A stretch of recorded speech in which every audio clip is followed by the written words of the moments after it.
The small town of Portlock became known as one of the most creepiest places in Alaska. Many are afraid to visit this area due to all the unexplained circumstances that happened between 1930s and 1940s. So what was the story behind all of this? Well, according to local lore, an unexplained hairy creature known as the Nantina continues to assault and stalk villagers, murdering them, leaving their bodies floating at bay and in lagoons for villagers to find, until they all got sick and tired of this and abandoned Portlock all at once. Before we get into that story, I just want to say welcome back to another Late Night Strange. And tonight we will be covering the lore that surrounds Portlock, Alaska and all its strange reportings. Then at the end we will finally get into the real reason why Portlock, Alaska was abandoned. Without further ado, let's get started. So those who's never heard of the story of Portlock, Alaska, Portlock began its existence sometimes after the turn of the century as a cannery town. The settlement was actually named after Captain Nathaniel Portlock, a member of the British Royal Navy. He found sanctuary here in 1786 during his Alaska expedition and praised the site for its beauty. Around the 1900s, an American firm brought in a fleet of fishing boats and built a cannery to take advantage of the calm waters and the healthy run of salmon in the area. Then in 1921, a post office was then established there, and for the time, the residents, mostly native Russians, Aleuts, live in peace with its beautiful surroundings of snow-covered peaks and the sea. By that year, Portlock was actually a thriving town with cannery workers, chromite miners, and lumbermen. There was even a territorial boarding school for the children in the Kenai Peninsula. Then in the beginning of 1930s, rumors began to seep along the Kenai Peninsula that things were not right in Portlock. Men from the cannery towns would go up into the mountains to hunt down sheep and bear and to never return. Worse yet, as these stories were told, sometimes their mutilated bodies would actually be swept down into the lagoons, torn and dismembered in a way that bears or wolves could not have done. A logger by the name of Andrew Camlock was also found dead in 1931, killed by an apparent blow to the head from behind. There are also reports of gold miners going up the mountains to never return back home. Hunters that were out tracking moose will come back with tales of them running upon 18-inch human-like footprints in the snow. And those reports came from all backgrounds. Even a fisherman by the name of Tom Larson saw a large hairy beast on the beach, went inside his home to grab his rifle, came back, stared at the creature, but allowed the monster to leave in peace. Eventually, the locals had enough of this Bigfoot aggression, and in 1949, 31 of those residents just up and left, leaving everything behind, never to come back. So that is the folklore that paints a scary picture of an aggressive, violent Bigfoot known as the Nantina that terrorized them. What even made this story a lot more intriguing was back in 2009, a former resident of Portlock, Alaska came out of the get-go and told her story. So this individual was Melania Kell, who told her story. According to her memory, when she was only a baby, her family suddenly fled from their seaside home in Portlock, Alaska. At the time, this area was known as Port Chatham. All the residents of Port Chatham left their lives behind in terrible fear. According to her, an Nantina has been stalking the townsfolk, a local Sasquatch-like creature that is said to haunt the Kenai Peninsula. She's also talked about her godfather, the individual named Andrew Camlock, who's been killed by the creature in 1931 when he was struck in the head in a manner that seems beyond the strength of any human beings.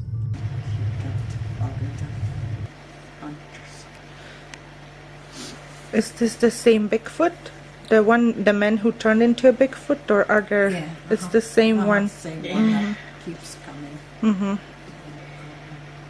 She said they didn't let their kids out. When they go out, the adults would go with them.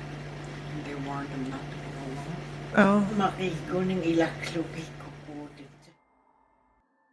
So despite all of this, sightings of the Nantina also has been seen in other regions of the Kenai Peninsula. So whether you believe that there was an aggressive Bigfoot known as the Nantina that terrorized the town or not, this is actually the brief summary of the lore that surrounds the town of Portlock, Alaska.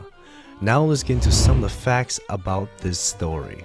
So before the name Portlock came to picture, everyone that lived there, including all those that were actually raised there, called it Port Chatham.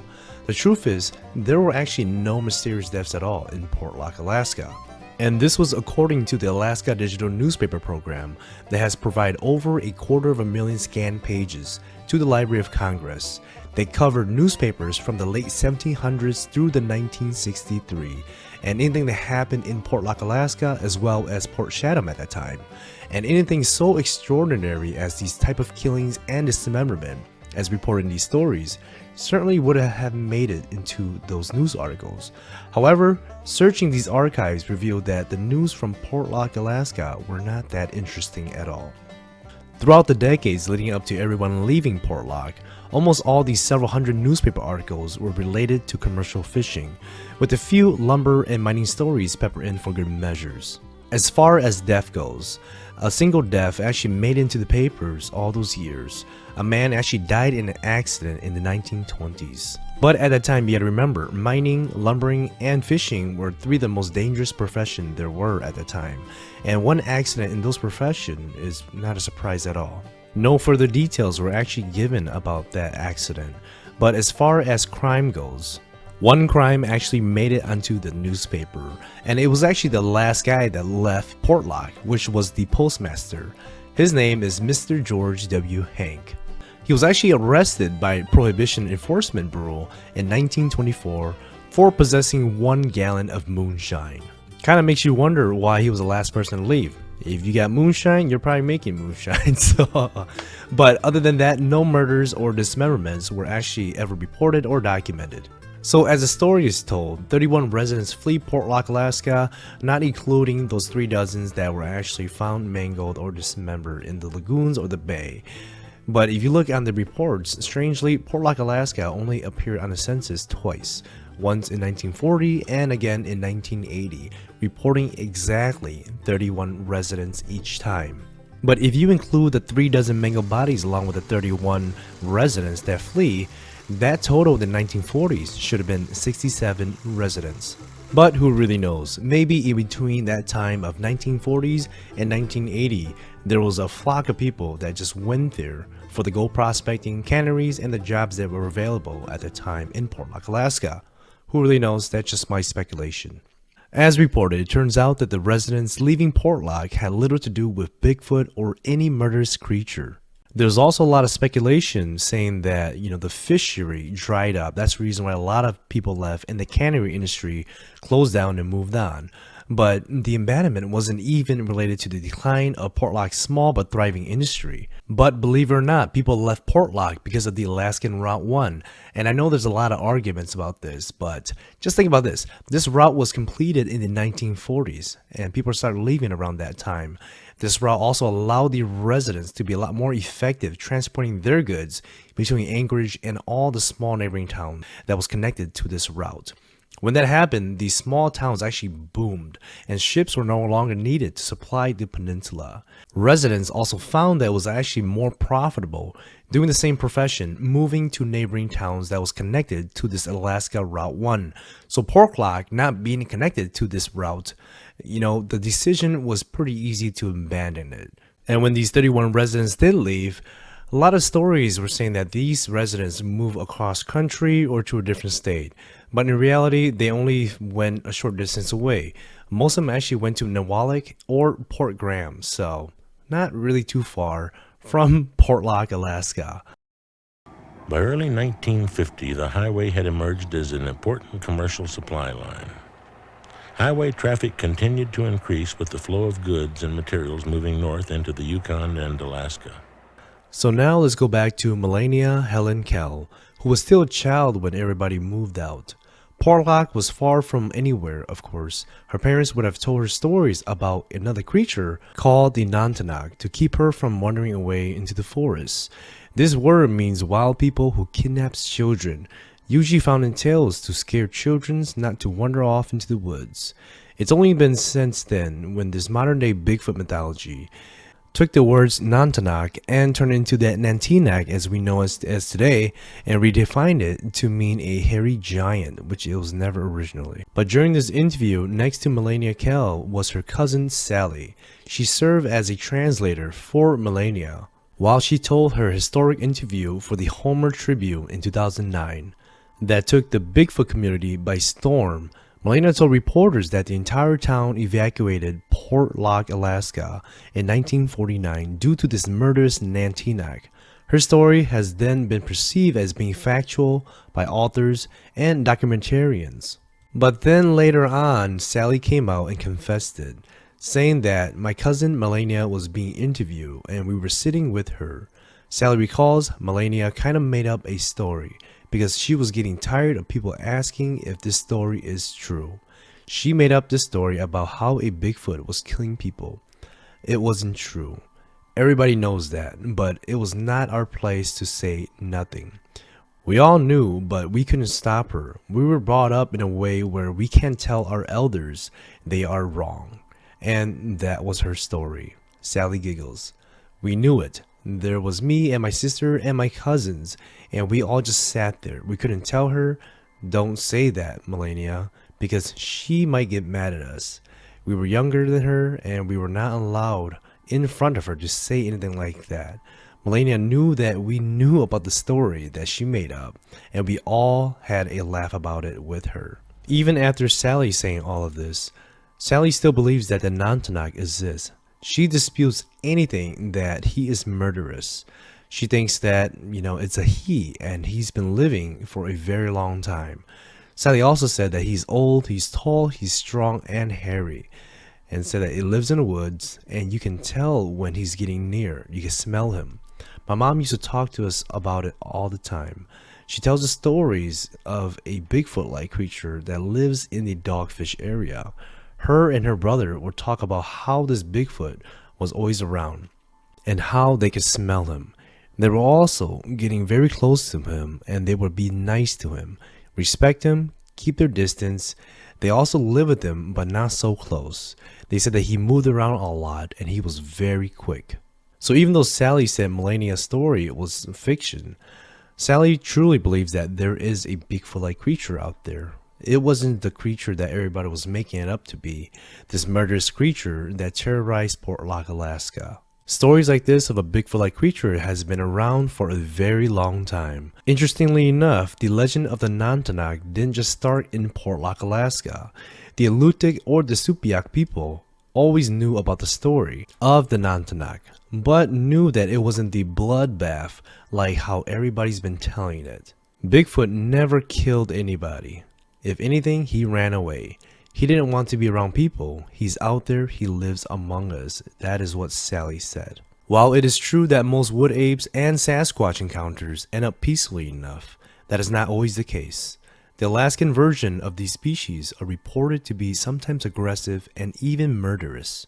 In 1920, Albert Pitka, who lived on his boat near Nulato, Alaska, was attacked by a bushman, which is another name for a Sasquatch-like creature for that region.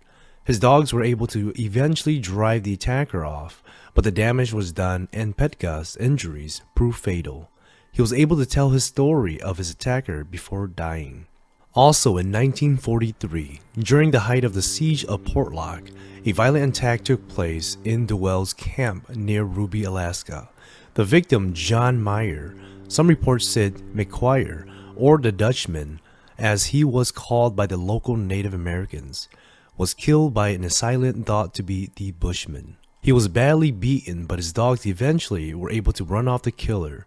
Meyer was able to get to the boat, travel to the nearest village to seek help, but unfortunately died with internal injuries shortly after arriving. He was, however, able to relate his story before passing. These are just some of the reports that was documented of fatal encounters with the bipedal ape-like creature. If there was one creature that was terrorizing people up in Alaska or the Kenai Peninsula, it would be the Kushtaka. So the Tlingit indigenous tribe inhabits part of the Pacific Northwest coast of the United States and the southeastern Alaska, have a robust folklore surrounding a mythical beast or creature or a trickster race called the Kushtaka. The name Kushtaka roughly translates as land otter people, a shape-shifting species of otter that is rumored to spend a lot of time trying to lure unexpected humans away from their homes in order to turn them into more Kushtaka. The Kushtaka is one of the most terrifying creatures there is in our folklore. We don't acknowledge their existence. They're the boogeymen. They're demonized. So the Kushtaka often appear in the form of relatives or friends to confuse the victim. So they're known to lure them as using their own voices, using their friends or family's voices to lure the individual into the forest. Some of these Kushtakas are also known to cry like a baby to lure women into the forest as well.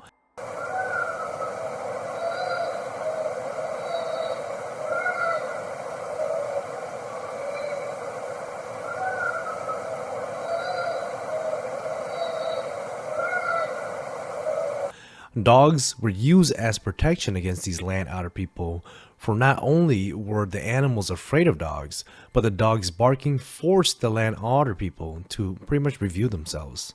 But kids were thought to be in the most danger of being captured by these land otter people.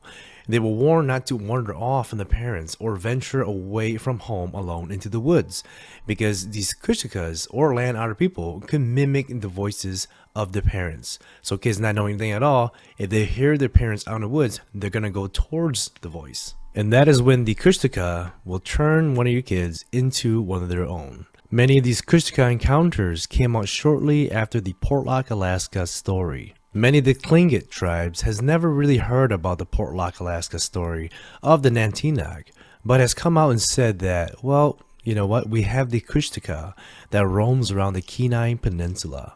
If there was a creature that could terrorize a whole town and make them flee, it would be the Kushtaka. But after reading all the articles and going through all the reports about Portlock, Alaska, there was one thing that I noticed. Even though people did leave Portlock, Alaska for different reasons than how the stories were told, none of the articles or reports said anything about Bigfoot not being real. So with that, keep an open mind, everybody. And that is all I have for you guys today.